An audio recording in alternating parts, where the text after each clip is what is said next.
जय हिंद दोस्तों, wifi coaching centre YouTube channel पर आप सभी का स्वागत है। तो दोस्तों मैं आप लोगों को बता दूं, ये जो वीडियो देखने जा रहे हैं आपका संस्कृत का समझिए कि जो 100 ऑब्जेक्टिव मिलेगा आपको और 100 में आपका 100 टकराएगा, इसलिए आप लोग वीडियो में बने रहिए। मैं आप लोगों को एक बार और फिर से कह दूं, अगर आप 10th का एग्जाम देने जा रहे हैं बिहार बोर्ड मैट्रिक का, तो समझिए कि आपके लिए यही यह क्वेश्चन बना है। अतः आप लोग इस वीडियो को छोड़िए नहीं, क्योंकि अगर आपको 100 में 100 क्वेश्चन टकराना है, समझिए कि सेम टू सेम तो समझिए कीजिए आपको यही क्वेश्चन लड़ने वाला है। अगर आपका एग्जाम है तो समझिए ये वीडियो आपके लिए है। एक बार फिर से सावधान, आप इधर उधर नहीं जाइए, ये वीडियो देखिए, क्योंकि अगर आप एक बार इसको छोड़ दिए तो समझिए कि आप जाकर एग्जाम में बहुत पछताइएगा।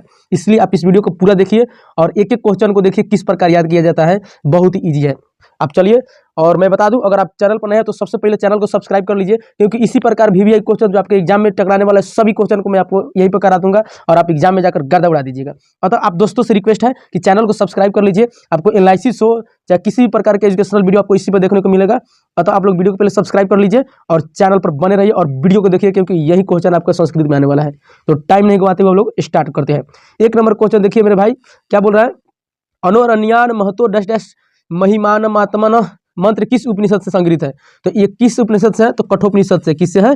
कठोपनिषद से। नेक्स्ट आइए, मंगलम पाठ से रचनाकार को अस्ति, तो मंगल पाठ का रचनाकार कौन है? तो महर्षि वेदव्यास है। कौन है? महर्षि वेदव्यास। नेक्स्ट आइए, आप समझ लीजिए कि आपका एक भी क्वेश्चन इससे बाहर नहीं आने वाला है। सत्य का मुंह किस पात्र से ढका हुआ है? तो भाई सत्य का मुंह सोने के पात्र से नहीं है, तो यहाँ पर हिरण्मय पात्र से हो जाएगा। क्या हो जाएगा? हिरण्यम पात्र से, यानी वही सोने का पात्र हो जाएगा। नेक्स्ट आइए, महान से भी महान क्या होता है? तो महान से भी महान आत्मा होता है। क्या होता है? महान से भी महान आत्मा होता है। तो ऑप्शन सी। पटना का इतिहास कितना पुराना है? तो समझिए पटना का जो इतिहास है लगभग 2500 वर्ष पुराना है। कितना है? लगभग 2500 वर्ष पुराना है। नेक्स्ट आइए, एक भी क्वेश्चन आपको बाहर से नहीं आएगा, बने रहिए। पटना नगर की पालिका देवी कौन है? तो पटना नगर की पालिका देवी कौन है? पटन देवी। कौन है? पटन देवी। नेक्स्ट आइए, कौमुदी महोत्सव डैश डैश अति प्रचलित है। कहाँ प्रचलित है, यानी कब प्रचलित है, इसके बारे में बताना है। तो समझ जाइए गुप्त शासन काल में, गुप्त काल में क्या था? प्रचलित थी। नेक्स्ट देखिए, कुटनीम काव्य के रचनाकार कौन है? कुटनीम काव्य के रचनाकार दामोदर गुप्त है। कौन है? दामोदर गुप्त। नेक्स्ट आइए, कौन है? हेनसन कब आया था? तो हेनसन मतलब भारत कब आया था? तो हर्षवर्धन के समय में आया था। किसके समय के? तो वर्धन वंश हो जाएगा। नेक्स्ट आइए, पाटलिपुत्र विशेष रूप से क्षेत्र माना जाता है, राजनीति का, उद्योग का, धर्म का, इनमें से ऑप्शन डी क्या है? सभी है। तो समझिए कि राजनीति का हिले है, उद्योग का हिले है, धर्म का लिए हिले है, तो इनमें से सभी ऑप्शन डी आपका सही हो जाएगा। नेक्स्ट आइए, नीतिकार आलस्य को क्या मानते हैं? तो नीतिकार आलस्य को शत्रु मानते हैं। ऑप्शन ए हो जाएगा सही आपका। नेक्स्ट आइए, अलसाला में कितने लोग सोए हुए थे? भाई कौन नहीं जानता है कि अलसाला में 4 गो आलसी सूतल था। सब को सूतल था? सब 4 गो। बहुत खचड़ा था सब। आगे देखिए, अर्पिता विग्रह द्रव्य का भक्षण कौन कर रहे थे? अर्पिता द्रव्य जो का भक्षण कर रहा था, तो भाई मुस्का, यानी यहाँ पर क्या हो जाएगा? मुस्का। तो भूस्का लिखा है, लेकिन यहाँ पर क्या हो जाएगा? मुस्का होना चाहिए था। आप इसको भूस्का ना पढ़िए, मुस्का पढ़िएगा। मेरे भाई आप लोग को बता दूं, अगर आपके अंदर कोई भी चीज़ की जानकारी चाहिए तो आप नीचे कमेंट में बोल दीजिएगा कि सर इससे रिलेटेड वीडियो बना दीजिए। मैं आप लोग के लिए उतना वीडियो बनाकर आप लोग को तैयारी में 4 चांद लगाऊंगा। नेक्स्ट आइए, संसार में आलसियों का रक्षक कौन है? तो भाई संसार में अगर आलसियों को कोई रक्षक करता है तो करुणा वाला व्यक्ति ही करता है। कौन करता है? करुणिक व्यक्ति ही करता है। नेक्स्ट आइए, धूर्ता कृतिम आलस्यम दर्शयित्वा भोजनम प्राप्नुवन्ति, इसमें कह रहा है रेखांकित पद का प्रश्न निर्माण क्या होगा? तो इसमें तो रेखांकित पद नहीं है, तो इसमें जो मतलब जो प्रश्न निर्माण हो जाएगा ये क्या हो जाएगा आपका? किम। क्या हो जाएगा? किम हो जाएगा। नेक्स्ट आइए, वीरेश्वर कैसा था? तो वीरेश्वर कहीं ना कहीं भ्रष्ट तो था नहीं, आलसी था नहीं, ईमानदार तो हिले था, दानवीर भी था। तो आप 16 नंबर क्वेश्चन का क्या जवाब सकते हैं? वो समझिए कि दान पुण्य करने में वीरेश्वर जो बहुत आगे रहते थे। ईमानदार तो सबको मिल जाता है, लेकिन दानवीर सब नहीं होते हैं, तो दानवीर थे। नेक्स्ट आइए, संस्कृत साहित्य लेख का किस पाठ का मतलब किस प्रकार का पाठ है? तो संस्कृत साहित्य लेख का जो है निबंध है। क्या है? निबंध है। नेक्स्ट आइए, विजयांका का काल किस शतक में माना जाता है? तो विजयांका का काल समझ जाइए 8वीं शताब्दी माना जाता है। और देखिए, अच्युत राय कहाँ के राजा थे? तो अच्युत राय विजयनगर के राजा थे। कहाँ के थे? विजयनगर के। नेक्स्ट आइए, कंपन राय का समय क्या है? तो कंपन राय का समय मेरे भाई 14वीं शताब्दी माना जाता है। कब माना जाता है? 14वीं शताब्दी। मैत्रेयी कौन थी? तो मेरे भाई मैत्रेयी कौन थी? तो मैत्रेयी थी याज्ञवल्क्य की पत्नी थी। कौन थी? याज्ञवल्क्य की पत्नी थी। नेक्स्ट आइए, भारत की शोभा से कौन प्रसन्न होते हैं? तो भारत की शोभा से कौन प्रसन्न हो सकते हैं भाई? आलसी तो होगा नहीं, दैत होगा नहीं, क्रोधी होगा नहीं, तो क्या जाएगा? ऑप्शन सी ईश्वर होगा। एतत् भारतम डैश डैश सदा पूजनीयम, रिक्त स्थानों को उचित पद भरे। एतत् भारतम मई नहीं होगा, एतत् भारतम माम, एतत् भारत अहम, एतत् भारत अस्माभि। तो इसमें क्या हो जाएगा मेरे भाई? यहाँ पर अहम। ठीक है, इस भारत का हमें सब हमेशा पूजा करना चाहिए, चाहे भारत हमेशा पूजनीय योग है। 24 नंबर क्वेश्चन देखिए, भारत भूमि यानी मातृभूमि कैसी है? तो निर्मला है, वत्सला है, विशाल है। भारत भूमि विशाल, निर्मला, वत्सला, तो इनमें से सभी ऑप्शन यहाँ पर क्या हो जाएगा? डी हो जाएगा। नेक्स्ट आइए 25 नंबर आइए, हम लोगों के लिए सदा कौन पूजनीय है? हम लोगों के लिए समझ जाइए, भारत पूजनीय है। क्या हो जाएगा यहाँ पर? भारत पूजनीय है। नेक्स्ट आइए, भारत भूमि सदा किससे सेवित है? तो सागरों से है, नदियों से है, पर्वतों से। इनमें से ऑप्शन हो जाएगा डी, सभी हो जाएगा। 600 संस्कार कितने होते हैं? तो भाई 600 संस्कार कौन नहीं जानता है कि 6 प्रकार का होता है। जन्म से पहले 3 गो होता है, शिक्षा संस्कार 5 गो होता है। ठीक है, तो 6 3 9 9 5 14। ठीक है, एगो मृत्यु संस्कार, एगो विवाह संस्कार लेकर संस्कार की टोटल संख्या कितना हो जाएगा? 16। तो आप लोग इसको याद रखिएगा। नेक्स्ट आइए मेरे भाई, प्राचीन काल में शिष्यों को क्या कहा जाता है? तो प्राचीन काल में जो शिष्य थे उसे ब्रह्मचारी के नाम से भी जाना जाता है, यानी ब्रह्मचारी था। क्या हो जाएगा यहाँ पर? ब्रह्मचारी। नेक्स्ट आइए, भारतीय दर्शन का महत्वपूर्ण स्रोत क्या है? तो भारतीय दर्शन का महत्वपूर्ण स्रोत है संस्कार। क्या हो जाएगा? संस्कार। नेक्स्ट आइए दोस्तों, लजा होम कर्मकांड किस संस्कार में आता है? तो लजा होम कर्मकांड जो होता है मेरे भाई, समझ जाइए, विवाह में होता है। किस में होता है? विवाह में। नर्क के द्वार कितने प्रकार के होते हैं जिनमें व्यक्ति का नाश होता है? तो नर्क का द्वार 3 प्रकार का होता है। कौ प्रकार का होता है? 3 प्रकार का।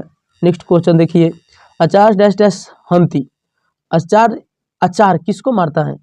तो आचार मतलब दोस्तों मैं बता दूं, आचार किसको मारता है? तो आचार अलक्षण को मारता है, यानी आपके अंदर सही आचार है तो आपको अंदर के जो अलक्षण है उसको मार दिया जाएगा। क्षमा किसका नाश करता है? तो क्षमा समझ जाइए क्रोध का नाश करता है। किसी पर क्रोध है तब क्षमा कर दिया तो नाश कर दिया। उच्यते पद का अर्थ है, तो उच्यते पद का अर्थ क्या होता है मेरे भाई? उच्यते पद का अर्थ होता है कहा जाता है। नेक्स्ट आइए, क्रमवीर कथा में प्रशासन के क्षेत्र में कौन लोकप्रिय हुआ? तो राम प्रवेश राम स्वयं, मतलब वही राम प्रवेश राम लोकप्रिय हुआ। छात्रा नाम डैश डैश तप, इसमें क्या हो जाएगा मेरे भाई? तो इसमें हो जाएगा आपका अध्ययनम। क्या हो जाएगा? अध्ययनम। नेक्स्ट आइए, राम प्रवेश राम के गांव का नाम क्या था? तो राम प्रवेश राम के गांव का नाम भीखंठोला था। नेक्स्ट आइए, राम प्रवेश राम किसको जीवन की परम गति मानकर अध्ययन में जुट गया? तो समझिए कि राम प्रवेश राम है जो शिक्षा को अपना सब कुछ मानकर, जीवन की परम गति मानकर अध्ययन में जुट गया। मेरे भाई मैं आप लोग को बता दूं, ये चैनल समझिए नया है, अगर आप लोग का सपोर्ट देते हैं तो बता रहा हूं मैं, 10th तो 10th 11th 12th हर एक क्लास का आपको वीडियो फ्री में इस चैनल के माध्यम से पढ़िएगा। और तो इस चैनल पर आप सब्सक्राइब कीजिए और वीडियो शेयर कीजिए, जितना भी दोस्त आपके पढ़ने वाले सबके पास भेज दीजिए, क्योंकि इसका फायदा उनको मिलना चाहिए। 39 नंबर क्वेश्चन देखिए, विग्रहो क्या है? विग्रहो यम अकिच्यतकर किनके द्वारा सोचा गया है? तो ये किनके द्वारा सोचा गया है मेरे भाई? आप चारों ऑप्शन देख लीजिए, यहाँ पर विवेकानंद, बिरजानंद, रामकृष्ण परमहंस, मूल शंकर, तो मूल शंकर के द्वारा सोचा गया। नेक्स्ट आइए, डीएवी विद्यालय की स्थापना किसने की थी? तो सब कोई जानता है कि डीएवी विद्यालय का स्थापना स्वामी दयानंद के याद में उनके अनुयायियों द्वारा किया था। स्वामी दयानंद का जन्म किस राज्य में हुआ था? तो स्वामी दयानंद का जन्म कहाँ हुआ था? गुजरात में हुआ था, टंकरा ग्राम में। नेक्स्ट आइए, रामायण के रचनाकार कौन है? तो भाई रामायण के रचनाकार वाल्मीकि है। हिंदी रामायण के श्री रामचरितमानस के तुलसीदास से, याद रखिएगा। राम ने विशालाक्षी से किसको संबोधित किया? भाई विशालाक्षी विशाल नेत्र वाली भाई सीता को चित्रगुप्त जो पर्वत है उसके बगल में मंदाकिनी नदी को दिखाने ले गए थे, तो उसी का भव्य मनोरम दृश्य को बता रहे थे मेरे भाई, याद रखिएगा। मंदाकिनी नदी किस पर्वत का? देख लीजिए, अभी हम बोल ही रहे थे सीता जी को चित्रकूट पर्वत के नदी ले गए, तब तक ऑप्शन आ गया। लेकिन कितना भी एक क्वेश्चन है, बहुत भी एक क्वेश्चन है, आराम से देखिए आप लोग। दान धर्माधिकम चरतु भवान, बाघ को यहाँ किसने उपदेश दिया?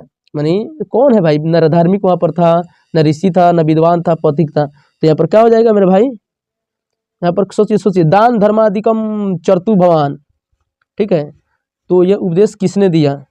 तो वो समझिए कि जे बाघ बोलता है कि जे दान आपको उसको दीजिए जो उस दान के योग है, तो बाघ बोला था, तो वहीं बोले कौन हो जाएगा? धार्मिक। कौन हो जाएगा? धार्मिक। अच्छा इसको आप देखिए, दान धर्माधिकम चरतु भवान, दान उसी को देना चाहिए जो उसके योग्य हो। तो वो बाघ बोला कि ये हमको कोई धार्मिक व्यक्ति बताया था। नेक्स्ट आइए, इदम स्वर्ण कंगनम गृहताम, किसने कहा ये स्वर्ण का कंगन ग्रहण करो? तो बाघ ने कहा था। किसने कहा था? बाघ ने। कर्ण किसके पक्ष से युद्ध करता था? तो कर्ण जो है कौरव के पक्ष से युद्ध करता था, आपको पता है। महतराम भिक्षा या से, यह किसकी उक्ति है? ये कौन बोला है? शक्र ने बोला था। कौन बोला था? शक्र ने। यानी शक्र के भेष में कौन आया था? इंद्र आया था। अशांति के निवारण का उपाय किस पाठ से वर्णित है? अशांति के निवारण का उपाय विश्व शांति पाठ से आधारित है। निरुक्त के क्या कार्य है? तो निरुक्त का कार्य क्या कार्य है? तो मेरे भाई यथार्थ बोध कराना है, यथार्थ बोध कराना है। अब देखिए व्याकरण आ गया। भौता किस शब्द का रूप है? भौता जो है मेरे भाई किसका रूप है? भू भाव, भू भाव से रूप होता है, ठीक है, भू से ही बनता है। नेक्स्ट आइए, सखा किस शब्द का रूप है? तो सखा मेरे भाई किसका रूप है? ये है सखा जो रूप है मेरे भाई, ये है सखी का। किसका रूप है? सखी का। नेक्स्ट आइए, जही किस धातु का रूप है? तो जही जो रूप है मेरे भाई हन का। किसका है? हन यानी मारना का। नेक्स्ट आइए, नैति किस धातु का रूप है? तो नैति जो है नी का रूप है। किसका रूप है? नी का। पच धातु के लिट लकार उत्तम पुरुष एक वचन का रूप क्या होगा? पच धातु लिट लकार उत्तम पुरुष एक वचन का रूप जो होगा मेरे भाई पक्षयामी होगा। क्या हो जाएगा? पक्षयामी। ज्ञा धातु के लट लकार का रूप कौन सा होता है? तो ज्ञा धातु के लट लकार का रूप होगा मतलब क्या हो जाएगा? जनाति। क्या हो जाएगा? जनाति। नेक्स्ट आइए, युष्मत शब्द का रूप पंचमी विभक्ति एक वचन में क्या होगा? युष्मत शब्द का रूप पंचमी विभक्ति एक वचन में त्वत हो जाएगा। क्या हो जाएगा? त्वत।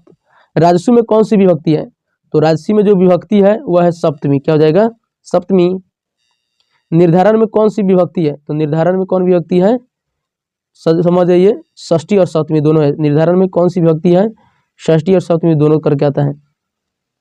नेक्स्ट आइए, रुपयार्थनाम प्रियमाण सूत्र का उदाहरण कौन है? रुपयार्थनाम प्रियमाण सूत्र का जो उदाहरण हो जाएगा मेरे भाई, इसको ध्यान से देखना है आप लोगों का। बालकाय मोदकम रोचते, यानी बालक को लड्डू अच्छा लगता है, चाहे लड्डू पसंद है।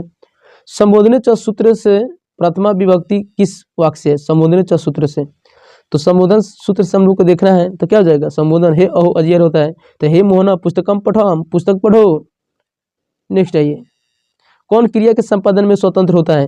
तो क्रिया के जो संपादन में स्वतंत्र होता है उसे कर्ता कहते हैं। क्या बोलते हैं? कर्ता। नेक्स्ट आइए, मेरे भाई अगर आप इस वीडियो को देख लिए ना तो मैं आप लोग को फिर से बता दूं, गर्दा उड़ा दीजिएगा एग्जाम में। रामे वनम गते मृतो दशरथ वाक में सप्तमी व्यक्ति किस सूत्र से है? तो ये किस सूत्र से है?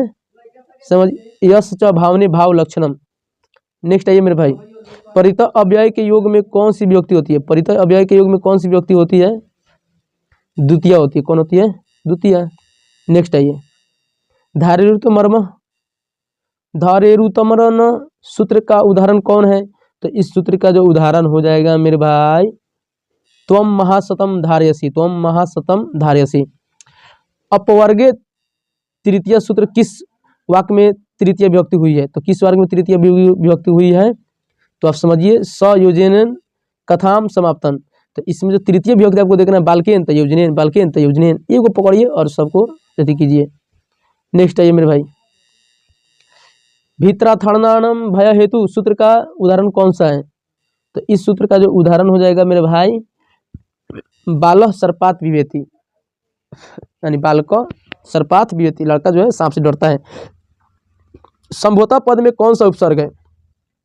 संभोता पद में कौन सा उपसर्ग है मेरे भाई बताइए? क्या हो जाएगा? समजोड़ भावत संभवम, समजोड़ भाव संभवम। प्रत्याशा शब्द में कौन सा उपसर्ग है? तो प्रत्याशा शब्द में जो उपसर्ग होगा मेरे भाई समझ जाइए कौन सा होगा? प्रति। क्या हो जाएगा? प्रति। नेक्स्ट आइए, प्रत्यहम में कौन सा उपसर्ग है? उपसर्ग पहले रहता है तो क्या हो जाएगा आपका? यहाँ पर हो जाएगा प्रत्यय होगा। नेक्स्ट आइए, प्र उपसर्ग से कौन सा शब्द बनेगा? तो प्र उपसर्ग से जो आपका शब्द बनेगा इसमें प्रवेश। नेक्स्ट आइए, नि उपसर्ग से कौन सा शब्द नहीं बनेगा? तो नियुक्त तो बनिए जाएगा, नियोजन बनेगा, निराकार इससे नहीं बनेगा, अर्थात आपका ऑप्शन सी हो जाएगा। नेक्स्ट आइए दोस्तों, 74 नंबर क्वेश्चन देखते हैं। 74 नंबर क्वेश्चन क्या कर रहा है? गंगा हिमालयात निसरती के निस जो निरस्त दिया है पद में कौन सा उपसर्ग है? तो नीर। तो समझिए इसमें कौन सा उपसर्ग हो जाएगा? नीर उपसर्ग हो जाएगा। रति है तो निस रति में आपको क्या हो जाएगा? निस हो जाएगा। क्या हो जाएगा? ऑप्शन बी सही हो जाएगा। नेक्स्ट आइए, नेक्स्ट आइए मेरे भाई, दुष उपसर्ग से कौन सा शब्द बनेगा? तो दुष उपसर्ग से आप देख लीजिए दुष उपसर्ग किसमें लगा हुआ है? तो यहाँ पर देख सकते हैं दुष्चरित, यही ना लगा हुआ है, तो ऑप्शन सी सही हो जाएगा। अगला देखिए, नर्तकी में कौन सा स्त्री प्रत्यय होता है? नर्तकी में स्त्री प्रत्यय होता है लेकिन कौन सा हो जाएगा? निस। नर्तकी में निस। अब देखिए, मूर्खा में कौन सा स्त्री प्रत्यय होगा? मूर्खा, मूर्खा, बालिका, ये सब जो होता है इस तरह का पूछा जाता है हमेशा। तो देख लीजिए मूर्खा में कौन सा स्त्री प्रत्यय है? मूर्खा में टाप, बालिका में टाप, ठीक है, तो इस सब पर ध्यान दीजिएगा। अब आइए, सहनीय में कौन सा प्रत्यय है? तो सहनीय में अगर प्रत्यय की बात किया जाए तो सहनीय में सहनीय, नीय रहे नीय तो अनियर प्रत्यय होता है। कौन होता है? अनियर प्रत्यय। नेक्स्ट आइए, देव जोड़ त्वा से कौन सा शब्द बनेगा? देव जोड़ त्वा से देखा जाए दोस्तों तो क्या बनेगा? दातुम तो बनेगा नहीं, देवता बनेगा नहीं, ये होगा नहीं, ये होगा नहीं, देवत्वम। ऑप्शन सी आपका हो जाएगा यहाँ पर सही। आगे बढ़िए, वच जोड़ कतवा से, वच जोड़ कतवा से कौन सा शब्द बनेगा दोस्तों? तो वचयित्वा बनता है। क्या बनता है? वचयित्वा, इसको याद रखिएगा। नेक्स्ट आइए, जन जोड़ तल से कौन सा शब्द बनेगा? जन जोड़ तल से जनता बनता है। क्या बनता है? जनता बनता है। नेक्स्ट आइए, डांडी में कौन सा तद्धित प्रत्यय है? तो डांडी नहीं, दंडी है। दंडी में कौन सा स्त्री प्रत्यय है? तो दोस्तों दंडी में समझिए क्या होता है? इनी। क्या हो जाएगा? दंडी, तो दंडीनी, तो इनी हो जाएगा। ठीक है, अब आइए नेक्स्ट क्वेश्चन देखिए, काक जोड़ अन से कौन सा शब्द बनेगा? तो काक जोड़ अन से जो शब्द बनेगा उसको काकह बोलते हैं। क्या बोलते हैं? काकह। नेक्स्ट आइए, सर्व जोड़ थाल से कौन सा अव्यय बनेगा? सर्व जोड़ थाल से जो अव्यय बनेगा उसको सर्वथा बोलते हैं। ठीक है, आइए दोस्तों, द्रष्टव्यम पद में कौन सा प्रत्यय? द्रष्टव्यम में समझिए कौन सा प्रत्यय हो जाएगा? तो हम लोग जानते हैं तव्यत से तव्य बाहर आ जाता है, तो तव्यत प्रत्यय हो जाएगा। नेक्स्ट आइए, वृथैव का संधि विच्छेद क्या होगा? वृथैव का संधि विच्छेद क्या होगा? तो वृथैव को वृथा जोड़ एवं, वृथा जोड़ एवं। विसर्ग संधि का उदाहरण कौन सा है? तो विसर्ग संधि का उदाहरण आपका क्या हो जाएगा? निरोग। क्या हो जाएगा? निरोग। नेक्स्ट आइए, अयोस्तरम में कौन सा संधि रहता है? अयोस्तरम में जो संधि होगा उसको स्वर संधि बोलेंगे। क्या बोलेंगे? अस्योत्तरम, अस्योत्तरम में स्वर संधि हो जाएगा। नेक्स्ट आइए, तथा जो एवं की संधि क्या होगा? तथैव। क्या हो जाएगा? तथैव, तो ऑप्शन डी यहाँ पर आपको सही हो जाएगा। कर्म कुशल में कौन सा समास है? कर्म कुशल में कौन सा समास है? तो कर्म कुशल में तत्पुरुष समास हो जाएगा। नेक्स्ट आइए, उपनगर का नगरम का विग्रह क्या होगा? तो उपनगरम का जो विग्रह होगा नगरस्य समीपम। क्या हो जाएगा? नगरस्य समीपम। नेक्स्ट आइए, अव्ययी भाव समास का उदाहरण कौन है? तो अव्ययी भाव समास का उदाहरण है अनुशिवम। क्या हो जाएगा? अनुशिवम। ठीक है, अव्ययी भाव समास का सब परिवार यानी परिवार के साथ, तो ये भी मतलब लग रहा है, हो सकता है। ठीक है, अनुशिवम। ठीक है, ये भी हो सकता है। गौरी शंकर तो द्वंद्व है। पंचतंत्रम आपका क्या है? द्विगु है। ठीक है, तो सब परिवार यानी परिवार के साथ भी आपका ऑप्शन यहाँ पर हो सकता है। ठीक है, तो ऑप्शन आप ए के साथ चलिए, सब परिवार यानी परिवार के साथ आपका हो जाएगा। नेक्स्ट आइए, अर्ण वंग गंभीरम में कौन सा समास है? अर्ण वंग धीर यानी क्या? अर्णव गंभीर में कौन सा समास है? तो अर्णव गंभीर में आप देख सकते हैं कौन सा समास होगा? कर्मधारय होगा। क्या हो जाएगा? कर्मधारय। समास के लिए स्पेशल एक वीडियो बना दिया गया है कि कौन समास क्या होता है, कैसे पहचानेंगे, आप उस वीडियो को देख लीजिएगा। पुरुष सिंह का विग्रह कौन है? पुरुष सिंह का विग्रह जो होगा दोस्तों पुरुष सिंह युवा हो जाएगा। क्या हो जाएगा? पुरुष सिंह युवा हो जाएगा। नेक्स्ट आइए, अशांति किस समास का उदाहरण है? अशांति, तो अशांति हो जाएगा नैय्य समास का। किसका हो जाएगा? नैय्य समास का। अनाहार, अनाहार का संधि विच्छेद क्या है? तो अनाहार का जो संधि विच्छेद हो जाएगा दोस्तों अन जोड़ आहार, अन जोड़ आहार। अब आइए, उन्मुख का संधि विच्छेद क्या है? तो उन्मुख का संधि विच्छेद क्या होता है? उत जोड़ मुख होता है। क्या होता है? उत जोड़ मुख, तो ऑप्शन ए हो जाएगा। अब देखिए नेक्स्ट क्वेश्चन देखिए, सम जोड़ अर्थर से क्या हो जाएगा? समर्थ। क्या हो जाएगा? समर्थ, ऑप्शन ए। पृष्ठम में, पृष्ठम में कौन सा संधि है? तो पृष्ठम में दोस्तों कौन सा संधि हो जाएगा? व्यंजन संधि हो जाएगा। नेक्स्ट आइए, प्रतिष्ठा का संधि विच्छेद क्या होगा? तो प्रतिष्ठा का जो संधि विच्छेद होगा प्रति जोड़ अस्था यानी प्रतिष्ठा, तो ऑप्शन डी यहाँ पर आपका हो जाएगा। तो आप देख सकते हैं दोस्तों 100 क्वेश्चन आपको एनालिसिस करा गया है, अर्थात ऑब्जेक्टिव करा दिया गया है। इसी क्वेश्चन से आपके जो एग्जाम होने जा रहा है उसी रहेगा, और आप लोग लाइन बाय लाइन इसको एक बार में नहीं समझे, 2 बार में देख लीजिए, यहीं से याद हो जाएगा। और आपको मैं गारंटी के साथ कहता हूँ कि इससे बाहर कुछ नहीं रहेगा। बस आप देख लीजिए, और चैनल पर नए हो तो सब्सक्राइब कर लीजिए, क्योंकि नेक्स्ट क्वेश्चन जब भी आएगा, नेक्स्ट वीडियो जो भी वायरल होता है तो सबसे पहले इसी चैनल पर देखने को मिलेगा। चाहे एनालिसिस हो, चाहे आंसर की हो, चाहे कोई भी क्वेश्चन वायरल होगा तो सबसे पहले इस चैनल पर मिलेगा। अतः आप लोग इस चैनल को सब्सक्राइब कर लीजिए। मिलते हैं अगले वीडियो में, तब तक थैंक यू, धन्यवाद।